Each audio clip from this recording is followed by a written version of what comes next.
My wife has been caught cheating. Let me start with some background. My wife and I are both 54 M/F, married 31 years. She is an RN at a hospital. I worked for a home builder since I was 18. We have 2 children, both grown out of the house in their 20s. We decided in our mid-40s to pursue my wife's dream of running a bed and breakfast. We have been looking on and off for years. We came across a piece of property of 5 acres and a home built in the 1870s. The original owners were large landowners in this area. They had an extensive agricultural business empire. Over the decades, fewer of the family wanted to stay in farming. Parcels of land were sold off.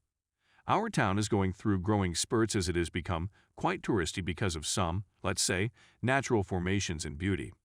The farmland along the main highways is being gobbled up. The house and land we purchased is away from the highways.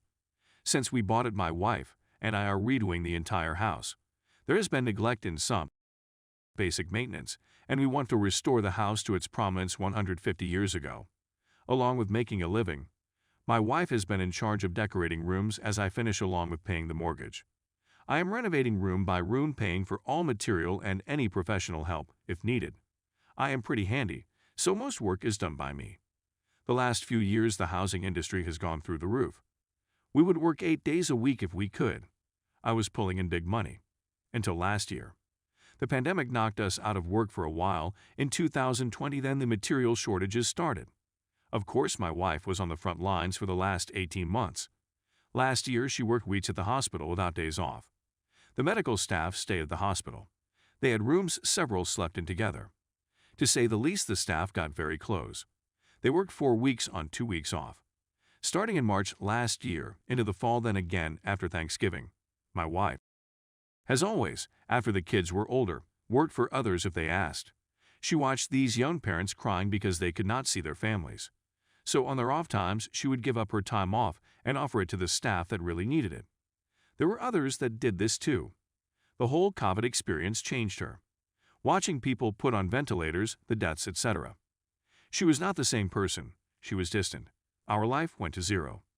I attributed it to either her experiences or her age. I tried talking about it, but was told she just didn't feel it anymore. We still worked closely on the house. We planned trips to an area in our state that had a large Amish population. The Amish here are known for craftsmanship in woodworking and sewing. We bought several pieces of furniture for the bedrooms along with handmade quilts. This past weekend, we were planning on taking a 3-day trip to this area to buy dining room furniture. I also pay in trade with some wood that I get when I take down an old barn, which I do as a side gig. Barnwood is very much in demand. My boss calls me and tells me everyone is working the whole week as he was able to get wood and shingles for a house we have been sitting on, waiting for supplies.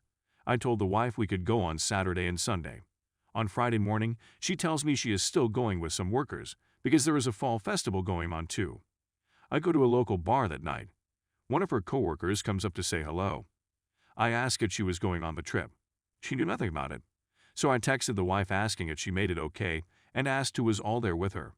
She texted back that this friend, her other close friend, and a friend called Stevie. I had heard this name the last few months. Until then I always thought they was female. I asked her friend at the bar if she knew this Stevie.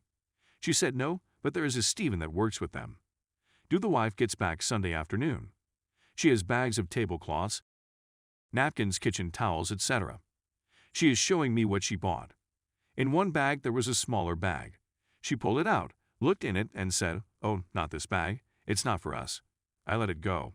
Later I looked in the bag. She had hidden it in a closet. It was decorations for a man cave for a college team. I don't follow in sports, so it wasn't for me. I asked to talk with her. I asked again to all went. She gave the same 3 people. I just asked who Stevie was because we had not met. She told me a woman they work with.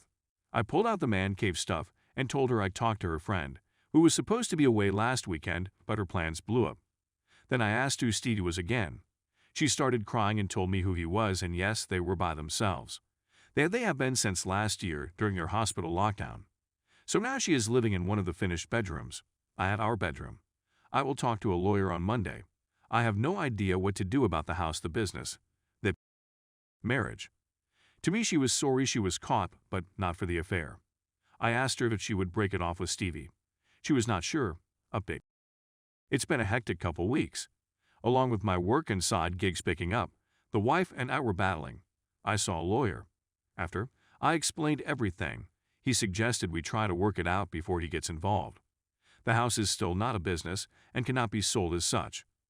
We would have to sell it as a house, unfinished, which would lower the price. We have sunk well over $100,000 into the house plus the mortgage. The lawyer will have to consult with a real estate attorney and maybe one dealing with businesses, so their fees are going to be high. So I try to approach the wife to see if we could talk. I don't know if she is embarrassed being caught, but she has dug in her heels. She told me to leave the house. I told her I have no plans to do that. Then she countered with my giving up the master suite and me moving to one of the bedrooms. I again tell her I don't plan on it either.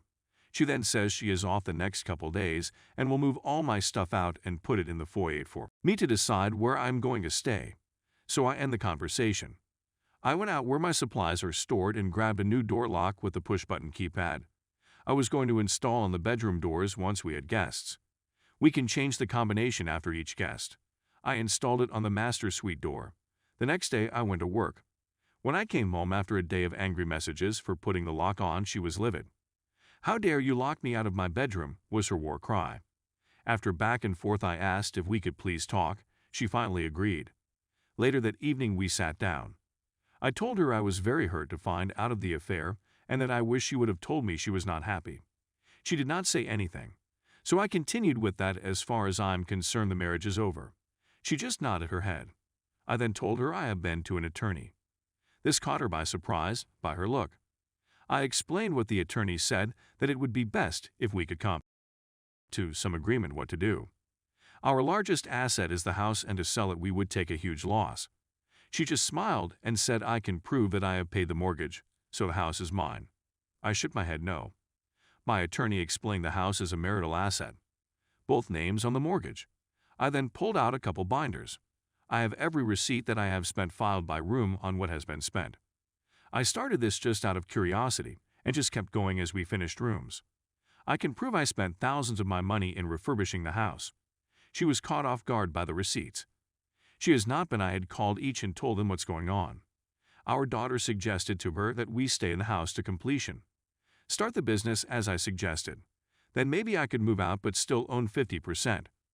Mom could run the business, bringing in an employee or two to help run the place, the yard work, give Mom a day off. I told her I would think about it, but my stance on Stephen will not change. So I have another appointment with attorney. The big issue is we probably will not be in business until 2023. The outside needs much work along with landscaping, plus we need to come up a room for one of us to live in. The room I am in is part of the rooms to rent. Story 2. My wife is ex-worker. My ex and I met in college. She was the most beautiful girl I had ever seen. She always had a crowd of guys following her around. I had some classes with her over the 4 years, but I never pursued her because, well, all the other guys. One day after class, she asked if I would study with her, and the rest is history. So we married, starting our careers in the same industry, different companies. A male-dominated industry. I found immediate success while she struggled. She changed jobs in the first year. She continued to struggle. In the third year, she became pregnant with our first son. She worked through the pregnancy. A few weeks after giving birth, in a routine physical, her doctor asked to do a biopsy of her cervix. The results came back as precancerous cells were found. The doctor advised if we wanted more children to do it as quick as possible, as this will progress and a hysterectomy will be needed eventually. So when she was up to it, she became pregnant again. She gave birth again to a boy within a year of each other. Afterward, more tests were done and different DRS advised to do the procedure now, as we should not wait. With 2 babies, still infants, she had her procedure done. She was heartbroken that she was done having children, as we had wanted a large family. She poured herself into being a great mother, and she is. She became a som. She took care of everything at home. Meanwhile, my career was moving along. I was offered a position with another company with a large salary bump. Life is good. When the boys went off to school, she volunteered at school and was a fixture there. I should mention that we had close friends we went to school with. And we saw each other often. They started their family about the time we did. They have 1 son. The families went on vacations together, dinner, outings. We were best of friends. After the son was born of the mother, went back to work, and is very successful.